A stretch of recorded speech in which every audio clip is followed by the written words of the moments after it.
Welcome back to the channel. If you guys are familiar with Alfred, Alfred is usually right here where I'm at. Alfred has been driven to a place about 30 miles away. I was very proud that Alfred made it without any issues, and Alfred is going to be in storage for the rest of the season. But we're about to do some big work to the Ranchero, and in this video we are going to be tackling the firewall. But there's a lot of work to get to the firewall, so I'm going to give you a little rundown on what we're going to do. In the last videos, I say videos because I made 3 different videos kind of leading up to this point, but we're going to have to get the steering column through that firewall, and I can show you just a clip of how that kind of looks. But I need to basically remake that firewall on both sides. So what we're going to do is I am taking out all of this, and then we are going to cut out all of that firewall, and we're going to make a new firewall. That's what I'm preparing to do in this video. But before we get started, just to get an understanding, I will be making a new framework or support for the front, as well as adding mounts up here on the frame to support it from the front. Because right now, the only supports we have 3 along the rockers and then 1 in the bed. And we have nothing up here. So right now these fenders are actually just hanging off of this front section here. So we got to get that taken care of. I also need to make a core support that will allow me to pull the engine in and out as needed, and also the brake booster that I'm going to install. It is a Hydro Boost, and I just need a little bit more room. For now, hinges are coming off, all of this structure is coming out. I'm going to have to rebuild that, but my first order of business is actually the firewall. This is just a rough mock-up of the bolts that are holding the fender in. They're the fenders, and I'm going to do some measuring forward to back, side to side, and also crossways, just so I have some measurements to go off of when I'm rebuilding this structure. And if you've been watching, I say it just about every video, this is the first time I've done anything like this. So if you want to chime in and give me some pointers, we're probably going to be past the point of no return on some of this stuff, but if you can foreshadow what's going to be next, that'd be great. If you can maybe give some insight, what to do, what not to do. I'm going to go ahead and get into those measurements. We're going to get the fenders off.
In just a short time, we were able to make a big difference on the front of this, and you saw in the time lapse what it took to get this off of here. So the driver's side was pretty straightforward, just removing some bolts, and the passenger side was a little more involved. I had to use the plasma, and I think the plasma is where I'm going to stay as far as cutting this apart. here is some stuff that we've not seen before, and when I say we, I'm talking about me. This piece of metal right here, hadn't seen this before. Obviously it's in behind the fender, but what I plan to do, I do want to keep this location here. So when I cut, I'm going to just probably cut along through here, and then I just want to cut down. And what I'm going to try to do is just remove this front clip or the front doghouse, and I want to leave it intact as much as I can, just so if I need measurements I can get them. Really all we need to do from here is make the cut down through here, and same on the other side, and that will release the front. And if I could find my Sawzall blades, I would use those, but I think I'm just going to go ahead and use the plasma cutter, and just hopefully that should be quick and easy. We'll get this metal out of the way, and that will free us up to do a couple things. So that's my next step.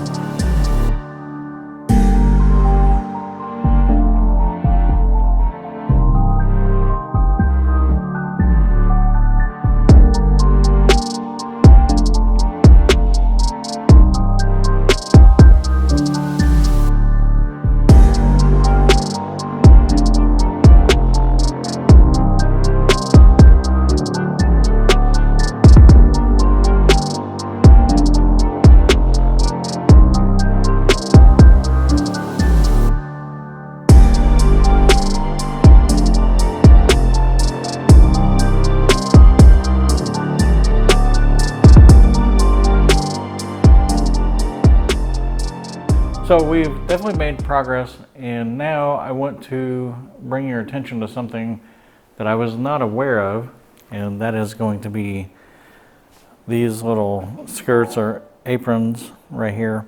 These are screwed in, so I want to keep these and either replicate them or clean them up and reuse them. It's a 3/8 screw actually that holds this to here. And I'm currently trying to find out from my metal guy if I can find a piece of metal that will span from this splice here all the way to the other side. And from back here, you can see what we're looking at. I would like to just basically unscrew or unscrew this from the car and use it as a template and make a new one, and then we'll put a new one in, and it's going to fit our needs.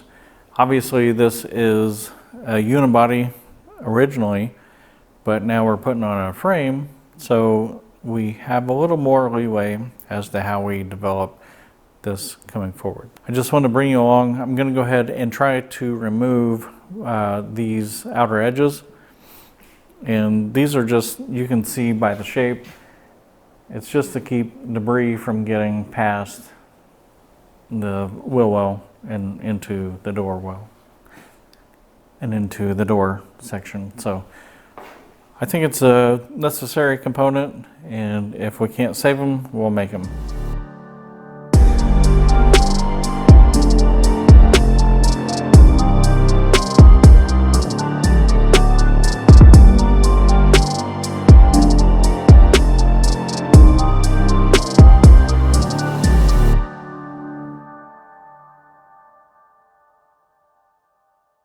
We've made a little more progress. I'll show you, I took those, what I will call closeouts off of the firewall or the cab that we just talked about, and I found some more stuff. I'll show you real quick. So you can see this is pretty well rotted out, but I don't think this is going to cause us too much trouble, and I'll show you why. On this side you can see same thing, we're pretty well rotted, but I made a template out of this paper material here, and what we're going to do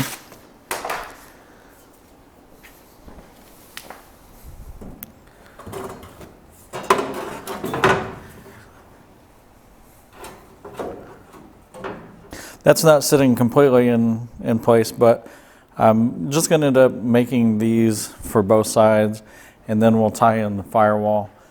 So that's where I'm at right now. I'm going to make the other filler panel for the other side, and then I'm going to do just a rough cut for the firewall out of this material.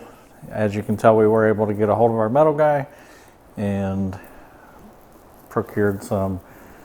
This is 18 gauge, it's going to be for the firewall. Then we got 20 gauge back here. That's going to be used for the transmission tunnel. But once I get moving on this, actually doing something here, we'll come back and see what that looks like.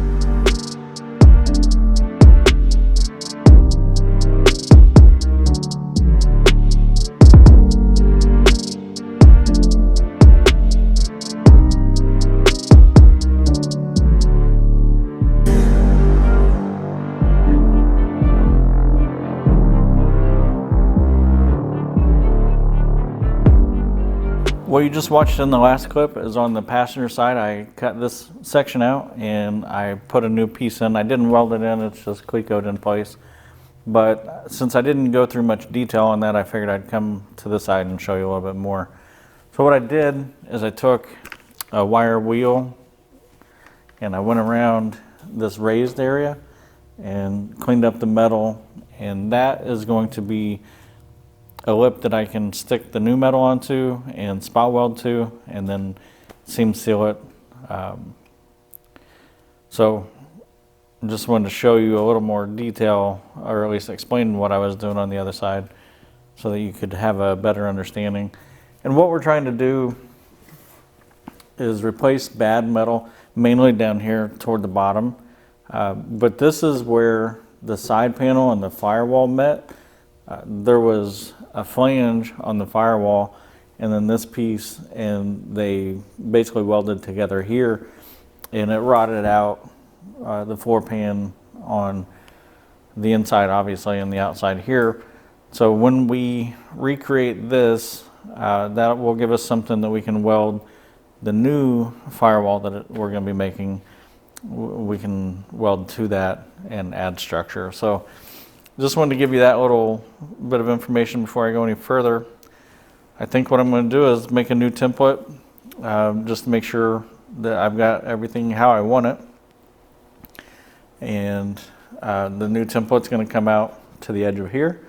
That way when I make that firewall, I'm going to put a 90-degree flange on it and still have something, a place to weld to, I think. At this point I can do whatever I want.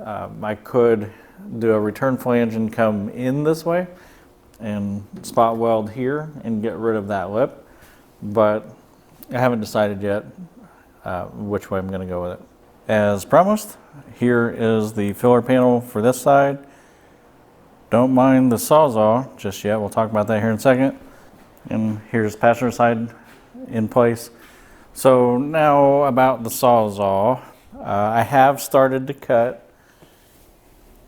I don't know if you can see up under this lip, and then we've gotten to about here, and I thought, maybe you guys at home want to see some cutting. So probably what I'll end up doing is cutting with the sawzall from the outer edge until I can't go any further because of the motor.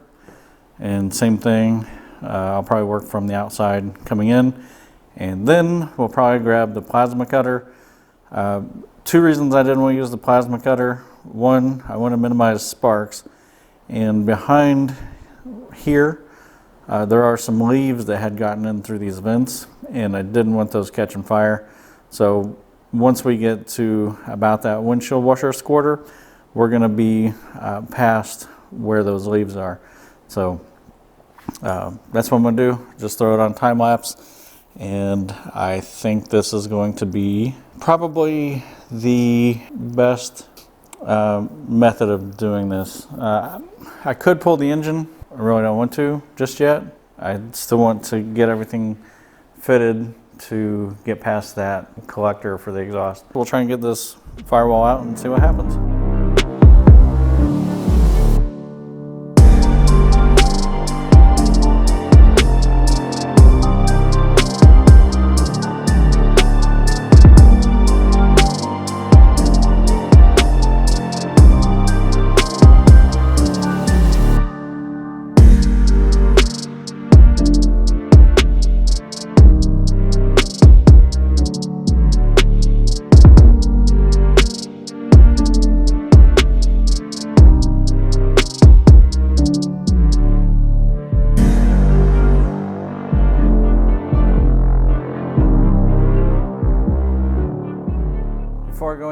this was never in my original plans. So hopefully watching me cut that out was just as fun for you as it was for me. This is the first time I'm doing anything like this, and I really don't know exactly what the plan is to get the firewall made, but I've got an idea. So just like the rest of this car, I'm just going to try to execute my ideas, and hopefully they pan out. And you could probably tell I didn't have to use the plasma. I was able to get in there with the Sawzall good enough, and hopefully we can get this pulled out. Okay, I do see a screw from the inside that's holding it in. Let me get that removed and we'll get it out of there. All right, I got that screw out, and I think we're gonna be able to get this thing out.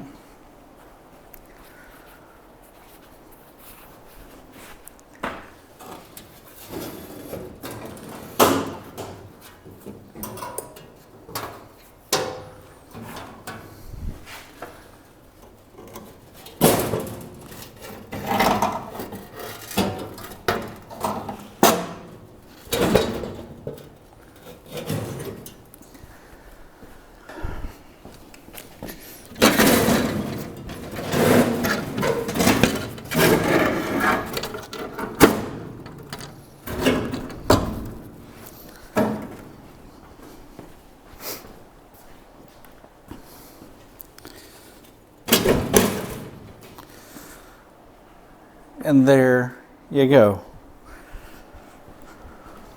So now what I will need to do is clean up the metal. Let's go take a look at it real quick. So I'm going to have to do some cleanup on this metal through here and remove anything that's in the way. And then I need to get a good template of this contour, this pinch weld, because I really do want to make a return flange on the firewall where I can drill some holes, pinch that together, and plug weld it.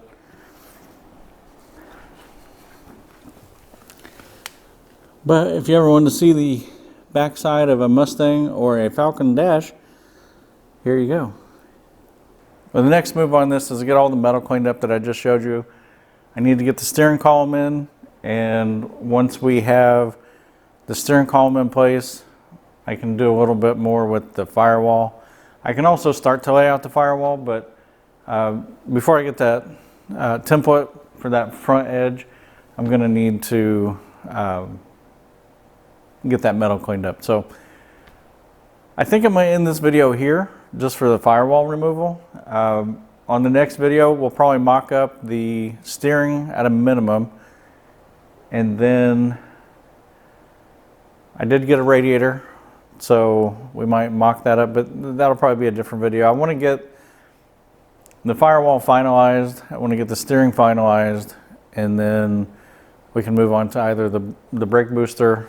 I did get tools to take the Hydro Boost apart, but let me know what you guys think of this. Is it something, I know a lot of people don't like the LS and the Ford, but it is what it is. I am just curious what thoughts people have, any suggestions for this point forward. With that being said, I appreciate you taking the time to watch this video, and hopefully you'll stick around and watch the progression on this. It's gotten a whole lot deeper than I ever anticipated. If you go back and watch from the beginning, you can see where I took a 2001 S10 apart, cut the entire bottom of this out, and then mated the two together. So if you have any questions or comments, put them in the comment section. Be happy to answer them, and we'll see you on the next video.